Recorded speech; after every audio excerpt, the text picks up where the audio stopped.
So marijuana reparations refer to providing certain benefits and incentives to communities or members of a community that have been disproportionately impacted by the war on drugs. I'm speaking with Hope Wiseman.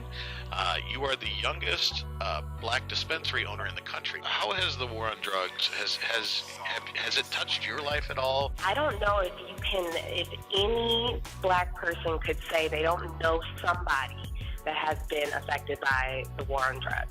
And I think that sometimes when I say that, people of other races are like, no, really? And I'm like, no, seriously. Some people can argue there wasn't a certain race that was targeted, but by putting these policies in place, they definitely captured a certain population.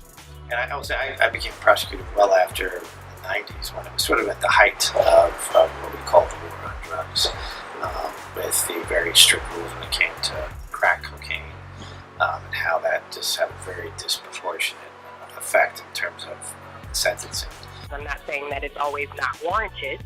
Sometimes it definitely is. But then there are times where it's not. You hear about those crazy stories, like I said, where if you had a few crumbs of cannabis, then you're locked up for 6 months. When penalty enhancement legislation started sweeping the country, unfortunately, the type of drugs that were targeted, I think it's clear by now, we all see that it had a disproportionate impact on certain communities where those drugs existed. This isn't working. This approach, one-size-fits-all approach doesn't work. And how can we afford to keep so many people in prison and actually get very poor results out of it in terms of public safety? Do you have any thoughts on marijuana reparations, and are there any policies that you think would be particularly successful? So I have heard about a few programs in different states. I've definitely heard about Oakland. Another group that's going to get priority are Oakland residents who either live in a neighborhood where there's a large number of cannabis-related arrests or have a cannabis-related conviction on their record. Folks who belong in those categories are entitled to 50% of the permits for new cannabis businesses here. I love the idea. I love what all of these states are trying to do. However, I worry that sometimes they're going to set these people up for failure. We're talking about so much more than just an application. And I think that's where Oakland stopped at was, hey, you get an application, you get your permit from the city, but how are you going to pay your state fees? We don't know. How are you going to pay just to open up your business, have that where you're going to get that startup cash? That's left up to you. They don't have the access to resources, even the opportunities, the capital. They don't have any of those things. While Oakland will waive application fees for businesses, for some businesses, the state doesn't have an equity program. And so the state fees are rather exorbitant. You're talking about tens of thousands of dollars depending on what permits you are applying for. And that's a significant cost that many businesses don't have in their coffers. What I'm guessing the states are doing is they're hoping that people who do have those things will find these people to partner with, and that will allow them to be able to be a part of the program. I think that sounds really great. I just think it's going to be a lot more difficult to implement than we think. Oakland should have had an office so it could handhold applicants who needed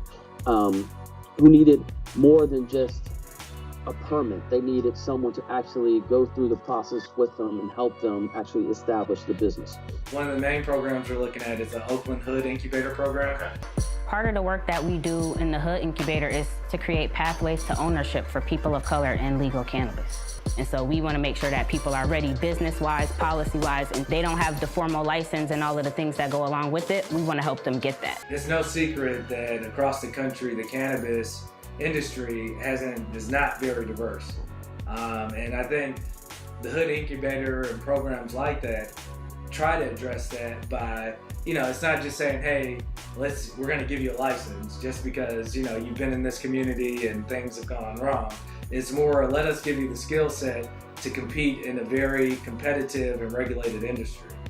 Incubator programs and accelerator programs, I think, are very important to have African American ownership, people who can really influence and change the industry, people who can, hold community forums and hold expungement forums and They can teach other people about cannabis and just have safe access to a plant that in the past they were, prosecuted for.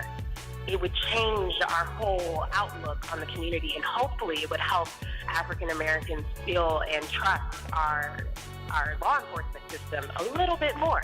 So I think there's been some really good dialogue at the state level and federal level about what type of offenses are ones that should brand you for the rest of your life and make you not able to even contribute to society because you have this felony record that prevents you from getting a hairdresser's license or a truck driving license or carpentry apprenticeship or something that that you could do but for convictions. There's so many families that have been negatively affected by the war on drugs, so many people who have children or friends, cousins, brothers, who were locked up for something as simple as having some crumbs of marijuana in their car. They couldn't afford bail and they stayed in jail for 6 months. Now they get out and their record is tainted, can't get jobs, they can't apply for loans. When it comes to expungement, I think, and especially speaking for MPP, I think that's where we see kind of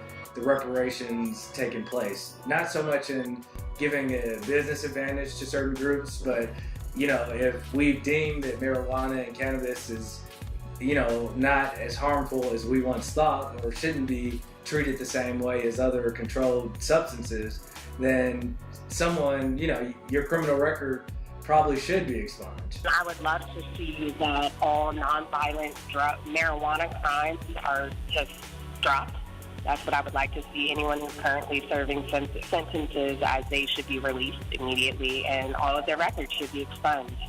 And I like the balance between an expungement versus a sealment. Expungement, there are many offenses which they're old and they have nothing to do with who the person is now that may be appropriate to expunge. There are things that are a sealment that maybe because of someone's criminal history and the nature of the offense, that record shouldn't just be completely disappeared or vanished in the event that there's a new offense and that someone hasn't learned their lesson. And having access to that previous record could be relevant to that. But if it's sealed, then at least they can go get a job and reduce the chances that they are going to wind up reoffending. It doesn't make sense that now, if you're stopped in the same exact position that you were stopped in 5 years ago, that you might get a fine, $100 fine, whereas someone else could still be sitting in jail for that same exact crime. Right. So that needs to be reversed, and I would hope that when we do reach federal legalization, that does happen. If people are actually becoming multimillionaires based off selling the same product that locked someone up years ago, it'd be hard for me to sit here with a straight face and say that's a fair system. Hardest part of my job, I think, has been, and anybody who's a prosecutor, anybody involved in law enforcement, is separating the sheep from the wolves. And you've got a lot of lost sheep. There's wolves. There's dangerous, evil people that do terrible things to children, that do terrible things to adults, violent, horrific, terrible things. That's why we have a criminal justice system. But there's also a lot of lost sheep that wind up in the criminal justice system, and a lot of it is because of drugs, addiction, and often at the heart of addiction is undiagnosed and untreated mental health issues. And so we have to find a way to bring those lost sheep back into the flock and make them part of society again. Because ultimately that's the best thing for everybody.